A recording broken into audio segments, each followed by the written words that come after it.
In tonight's episode, Saruman has a face, I shake a thing, think I see double, I think I'm seeing double, and there's an elephant in the room. Welcome! Today we're going to take a look at this 1/6 scale Saruman by Asmus Collectibles. Before we start the review, let's take a look at the elephant in the room. Unfortunately, I've had some issues with my diorama base, and I'd like to think I have some journalistic integrity, so I'm going to leave the diorama base out of this review. But for now, I don't want to give out information that may be incorrect. So let's review the figure and the pedestal. So let's go ahead and take a look at the figure. I did purchase this, actually my wife did, she bought it for me as a gift. And for some reason, we got it early, but I'm not going to complain. Now, I have had one free thing from Asmus once. It was a cape for my Aragorn, but they've never sent me anything to review. I just really love their Lord of the Rings figures, and if you take a look at my channel, you'll see I have a lot of videos, including my collection video, to show you just how much I really love these figures. But if we get in close here, I want to mention a couple of things. They did release a Saruman before with a pedestal like this one, and I'm going to compare the two in a moment, but they are different. They're different sculpts. So is the eye, the Palanthea. I can zoom in on that a little bit there, and most definitely the head sculpt. And the head sculpt is fantastic. I'm really impressed with this. I love the fact that they've stayed with the rooted hair and they've stayed with the rooted beard. It's such a cool beard. I mean, with the other figure, it had a sculpted beard. And I honestly, before getting this, I thought I was just gonna be like, no, I don't know, the head sculpt's better, but I prefer the old one because I really have an affection for the old one. Look at all the little details in the clothing here. In fact, let's see if we can get in on the chest bit there. So with a slight repose, we can go in slightly closer on some of the tunic and see some of the details. It's funny because actually the colors are very different from the original, and those little tiny ties at the top of his chest there are actually grey in the original one. But look at the shoes. Before they were sculpted, now they are actual cloth shoes. Let me try and move this out of the way without knocking him over, and you will be able to see, hopefully, his boots. There you go, with real laces. So that's definitely improvement over the last one. Come out a little bit further there. You can actually see that kind of seam in his hair because it's all kind of stuck together. But let's see him as a whole. There you go. Now you can really see what the actual clothing looks like as a whole. And it's a great robed figure. I love figures with flowing robes.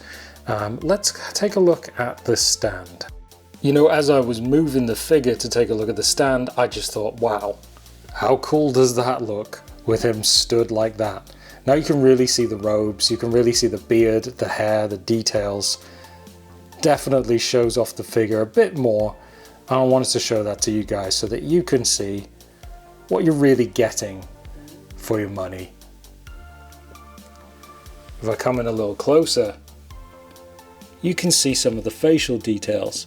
It's very dark, and that's kind of one of the problems I have with this, is that it's very easy for the face to look dark in different lighting. I'm going to turn up some of the settings on my camera now so that you can see in excessive light some of the details. And he does have rolling eyeballs. It's also worth mentioning the hands and how crazy good the sculpt is and the little details and wrinkles. Now I'm not sure if they've painted his nails there, but they definitely look slightly different from the rest of the hand, and a lot of figures don't paint the nails at all. Now taking a look at the Palanthea, however you want to pronounce it, it's just a plastic translucent ball basically, and inside is a kind of coin-sized circle that has a translucent eye that you can see through the rest of the sphere. Now if we zoom out a little bit, you can see the pedestal. It's wonderfully sculpted, has some great little details in, but I'm sorry to say it's made of light plastic. And the previous one was made of resin and also had a higher level of detail, which you'll see when we compare them in a moment. Here we have the two pedestals. The one on the right is from 2016, which is exactly 10 years ago at the time of making this video.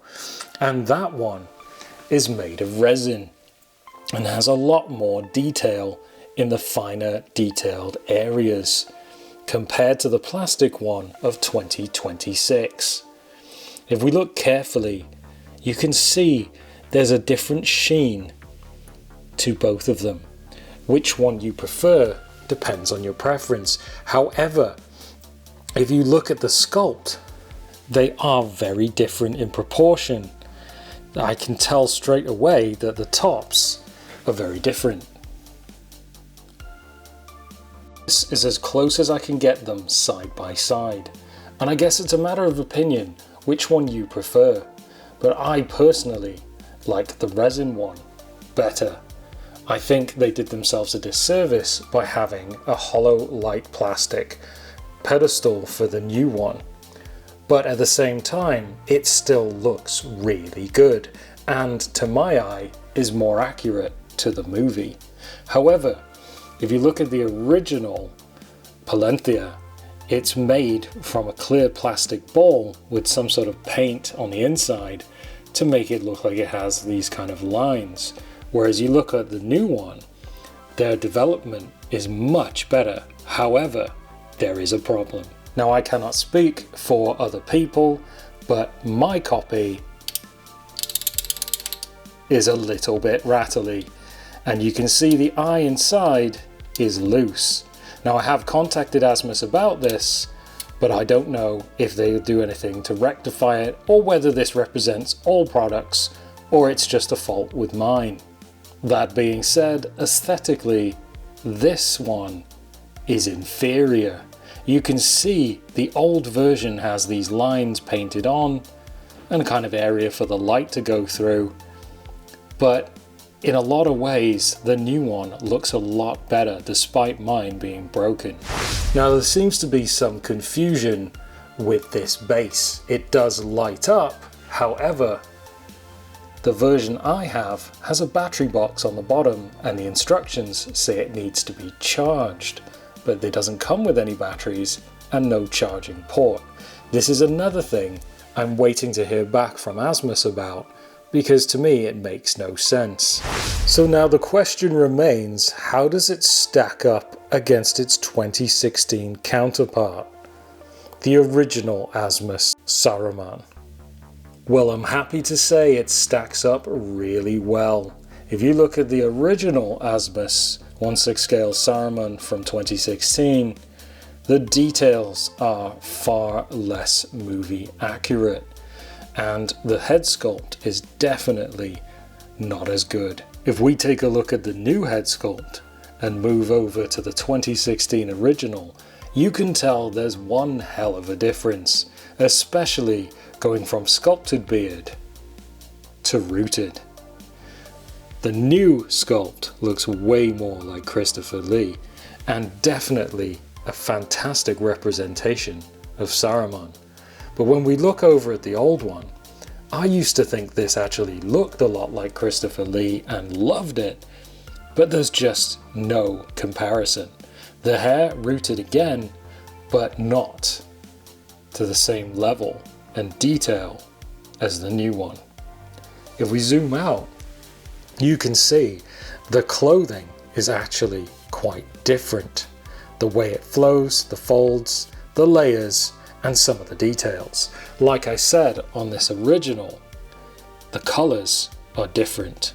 The details are different. I would venture a guess that there's a little bit more delicacy in tailoring the clothes on the older one than there has been on the new one. But the research and development on the materials is far superior. In general, this is a much needed and much appreciated improvement over the last one. Something else you might notice is the stature. The new Asmus figure comes with the Adam Plus body, which is taller and a little bit more accurate than the original. This means that the figure is now more movie accurate, as Christopher Lee was quite a tall person. And this is something we can actually test by putting him side by side with the Asmus Crown Series Gandalf. And don't they look really good together? If you stick them next to each other in a display, I don't think you'll be disappointed. So what are my final thoughts? Well, to be honest, I can't really have a proper opinion until I get clarity on the elephant in the room. But having said that, from what I do know of this figure so far, I think it's fantastic. It's definitely an improvement over the original. However, if it was up to me, I would switch this pedestal for the one that belongs to this guy.